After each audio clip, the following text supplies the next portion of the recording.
The following is based on a true story. All alterations have been made to make me look much, much cooler.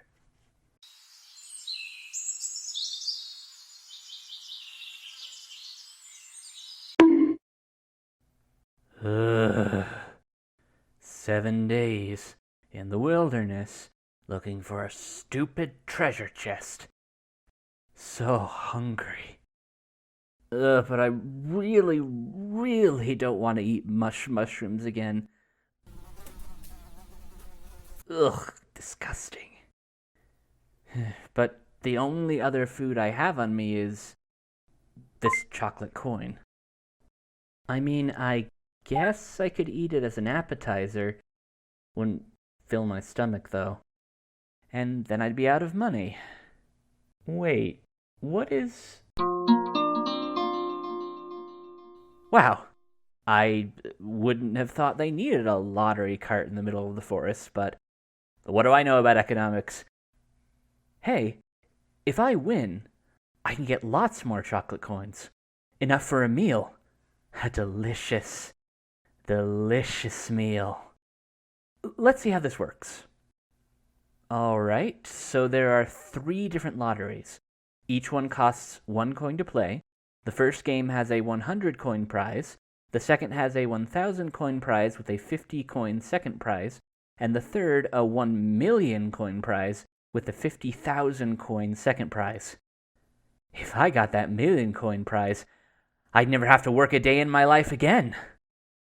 But I bet the million coin prize is harder to win than the other 2. Should I risk less to earn less, or risk more to earn more? I don't want my gold coin to be in vain. Well, I'm sure there's a way of figuring out which of these 3 lotteries is the best to choose. If I just take this problem and throw math at it, I'll be munching on delicious chocolate gold before I know it. Let's see here. The rules of each of these lotteries is pretty straightforward. Pick some numbers from a list of numbers. If you guess the right ones, then you win. And if you guess most of the right ones, you get the second prize. This seems like a lot to do at once, though. There are a lot of numbers in each range, and you have to pick so many of them. Figuring out how to do this will be tricky. Let's do a simpler problem that I can get my head around. Let me just borrow this. Okay. For now, let's just say that I can choose numbers from the digits 1 to 9. And if I pick the right number, then I win. To keep things straight, let's just say that the correct number is 1 in this case, and I'm trying to guess it from this list. Well, this isn't too bad. I have 9 balls to choose between. If I just pick a random 1, it'll be right 1 out of 9 times. I have a 1/9 chance to pick correctly, or about 11.1%. What if I make it so that I need to pick 2 correct numbers? If the winning numbers are 1 and 2, and I pick randomly, what are my chances? I know that I'm picking 2 balls here. The first ball is a number between 1 and 9, and the second ball is a number between 1 and 9. So each of the 9 choices for the first ball comes with 9 other possible choices for the second ball. That's a total of 81 choices, so my probability of winning is now 1 in 81. No, that's not quite right. Now that I'm looking at it again, the way this game is laid out makes it so that I can't pick the same number twice. If I pick up the ball numbered 3, then for my second choice, I can't pick 3 again, since it's already in my hand. So 1 over 81 isn't right. But this isn't too bad to fix.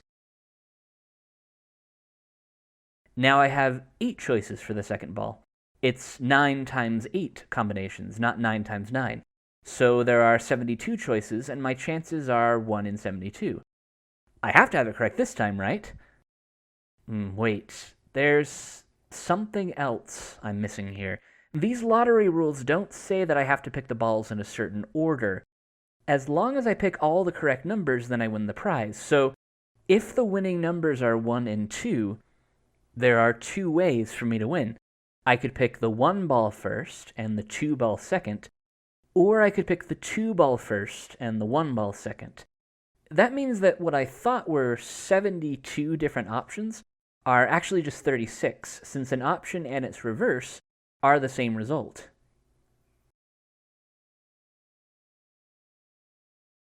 Okay, I think I finally got it. My chance of winning this game, of choosing 2 balls, is 1 in 36, or about 2.8%. Let's bump it up one more time. Now I have to pick the correct 3 balls. Say the numbers 1, 2, and 3 are the winning group. For my first ball, I have 9 choices.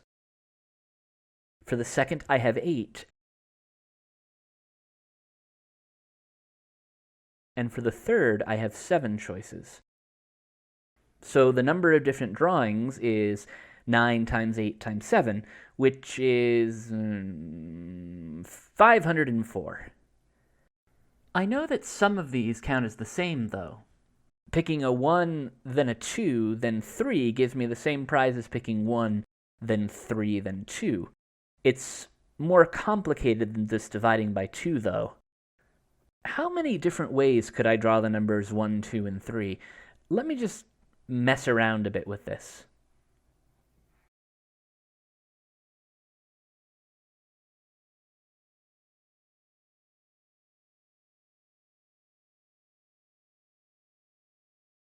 There, I think that covers it. I have 6 different ways of reordering these numbers. But that's true regardless of the numbers. The group 4, 5, and 6 also has 6 different ways of ordering. So, since each group has 6 possible orderings, I need to put the 504 choices into groups of 6. That's the same as dividing by 6 to get 84.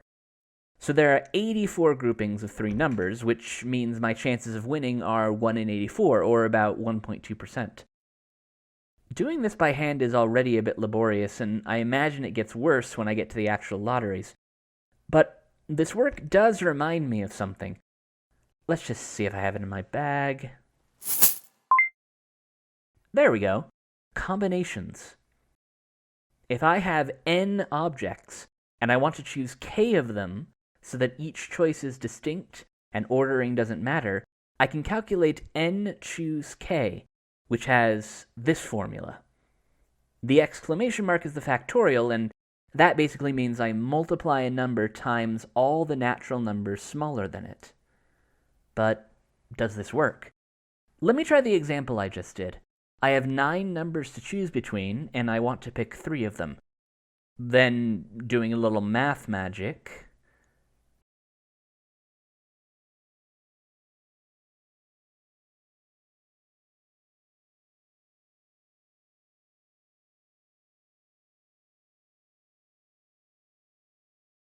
yep, 84, just like I got before.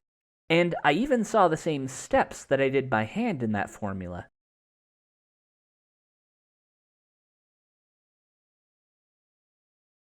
This should make my life easier moving forward. Okay. I think I have a grasp on how to find my chances of winning lotteries in this form.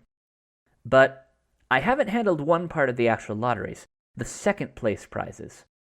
I've shown that my 3-ball lottery has a 1 in 84 chance of getting all 3 numbers correctly. But what if getting 2 of the numbers correctly wins a second place prize? How many different ways can I get just 2 of them right? This will be a little trickier. I could just try to write down every second prize combination, but let's try to be more systematic about this. That way I'll be able to use the process again on the actual lotteries. Well, there are 3 ways of having only 2 of the numbers. You could have 1 in 2 plus a wrong number, or 1 in 3 plus a wrong number, or 2 in 3 plus a wrong number. Looking at 1 in 2, there are 7 choices for the third number, but we want to get rid of the one that gives us first prize, since we're only interested in the second prize right now. So 6 possible choices for wrong numbers. That's for each of these pairs, so that makes 18 possible threesomes of second place winners. Since there are 84 threesomes total, each with the same probability of being drawn, then the chance of getting a second place prize is 18 in 84, which simplifies to 3 over 14, or about 21.4% chance. Not bad. Let's write the process down in a formula so that I can use it later. First, we had 3 winning numbers, and we wanted to pick 2 of them. That's 3 choose 2, which gave us 3 possibilities. Then we multiplied by the number of wrong possibilities left, which was the number of possibilities minus the 2 we'd already picked, minus the one that would give us the first place prize. Then we just took that and divided by 9 choose 3 we found to get the percent chance. I'm going to set this over here for later use. Okay, so now I have a way of calculating the chance of winning the first place prize, and the chance of winning the second place prize. Does that mean I have everything I need? I feel like I'm still missing something. Let's say the first place prize in my 3-ball game was 10 gold coins, and it cost 1 gold coin to play. We know how likely it would be to win that prize, but we haven't calculated how worthwhile the game would be to play. And if the first prize changed to be 50 coins, where everything else stayed the same, then a 50-coin game would be a better choice. After all, if the probabilities and costs are the same, I'd rather play for 50 coins than for 10. It's just a better deal. What I need is some mathematical way of calculating whether a game is worth it. If I can do that using probabilities I calculated earlier, then I should be ready to check the actual lotteries. But how do I go about this? Let's get really simple here. Back to the 1-ball game. Choose a number between 1 and 9, and if you're right, you get the prize. Say the prize-winning number is 1 again.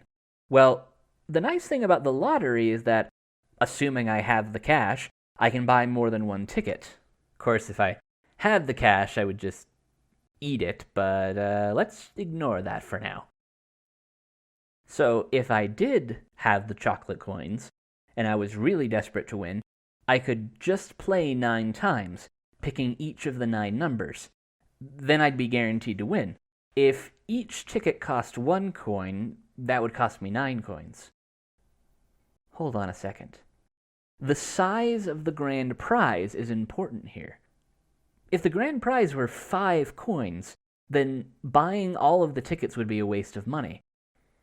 I'd be paying 9 coins to get 5 coins, a guaranteed loss of 4 coins. But if the prize were 15 coins, then I'd be a fool to not buy 9 tickets. I'd be guaranteed to earn a profit of 6 coins. What if the prize were exactly 9 coins? Well, I guess it wouldn't matter whether I played or not. Either way, I'd end up neither winning nor losing anything. Would it be fair to say that if I bought 9 tickets in this case, each ticket would be worth 1 coin apiece? Okay, well, obviously that's not true. 8 of the 9 tickets would be worth nothing, and the last ticket would be worth 9 coins. But if we average things out, then on average, each ticket is worth 1 coin. I can calculate that due to the fact that there are 9 possible choices, with a 1/9 chance of winning, and the grand prize is worth 9 coins, then on average, each ticket would be worth 9 times 1/9, or 1 coin. Maybe I can apply this regardless of the grand prize. If the prize is 15 coins, then on average, each of the 9 tickets is worth 15 over 9 coins, or about 1.67 coins. But if I'm paying 1 coin for each of the tickets, then that means I'm buying at a profit, paying 1 coin for something that's worth 1.67 coins. In that case, I think it would be in my best interest to buy. Whereas with a prize of 5 coins, each ticket on average would be worth 5/9, or about 0.56 coins, which would be buying at a loss, which would be a bad idea. Well, I'm not actually buying at a profit or at a loss, I'm just doing that on average. But this could still be useful to me. Each of the lottery tickets has an average amount that it's worth, an expected value of that ticket. As I saw above, when buying every ticket was worth it, the expected value was larger than the cost of the ticket. When buying every ticket wasn't worth it, it was smaller than the cost. And when it didn't matter whether I played or not, it was equal to the cost. If I use this idea with the probabilities and prizes of the actual lottery, I'll be able to calculate the expected value of a ticket. This could be a good way of checking whether or not a lottery is worth playing. Okay, I think I'm ready to try and tackle the actual lotteries. Let's start with the 100-coin prize one. Pick 3 numbers from 1 to 21. You win 100 coins if your numbers match the numbers drawn on the balls. Costs 1 coin to play. Okay. Okay. This is pretty similar to the toy example I was doing earlier. The only difference is that I'm picking between 21 numbers rather than 9 numbers. So the number of possible combinations is 21 choose 3, which is 1,330. Okay, so the grand prize is 100 coins, and the chance of winning is 1 in 1,330. Then I multiply them together for the expected value of the ticket.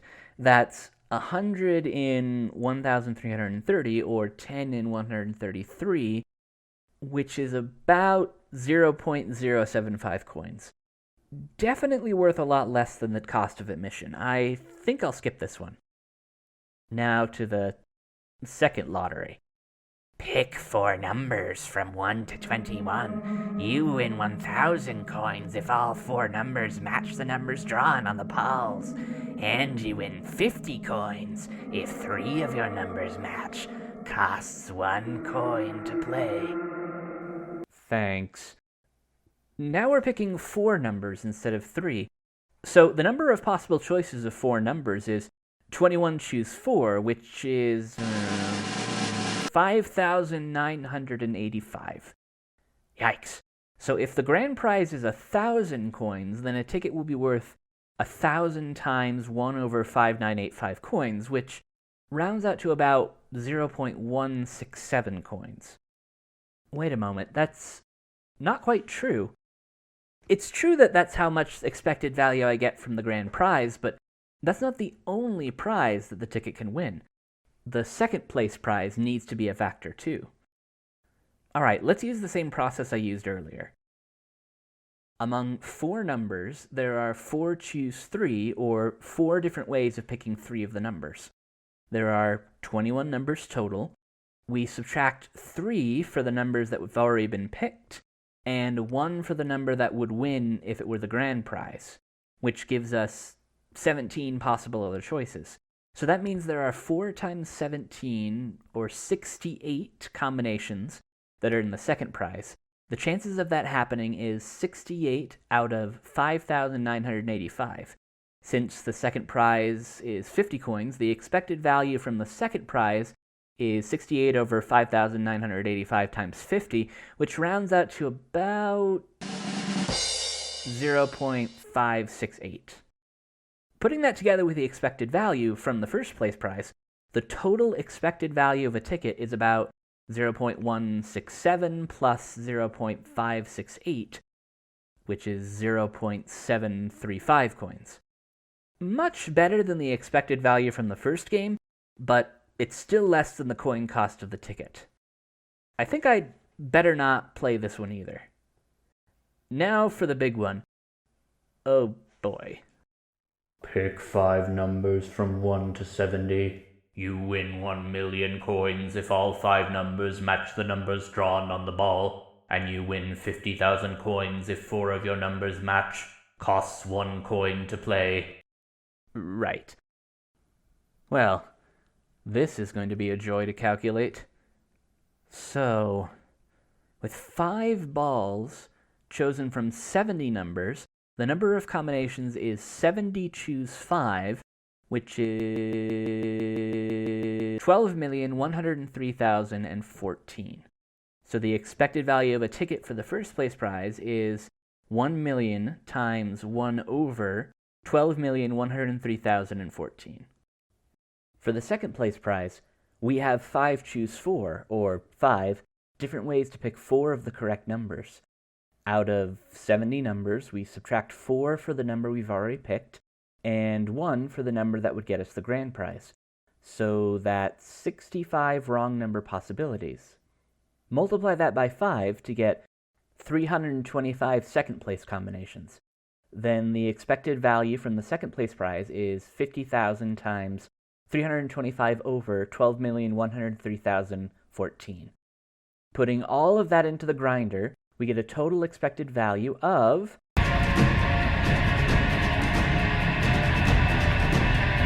1.43 gold coins. Hey, that's more than the cost of the ticket.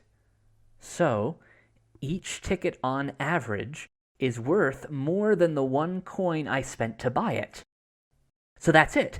I'll buy a ticket for the biggest lottery prize, since it's got the best expected value. Thousands of chocolate coins. Here I come!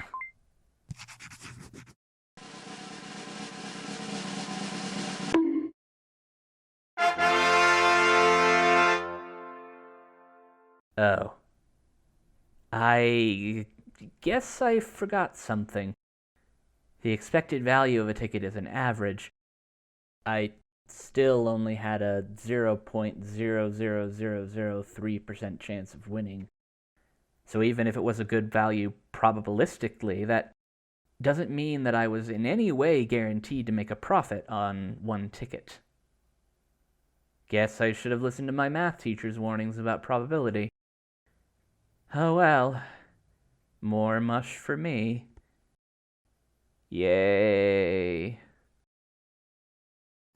I hope you enjoyed this video. Thank you to everyone who showed so much support on my last video. It means so much to me.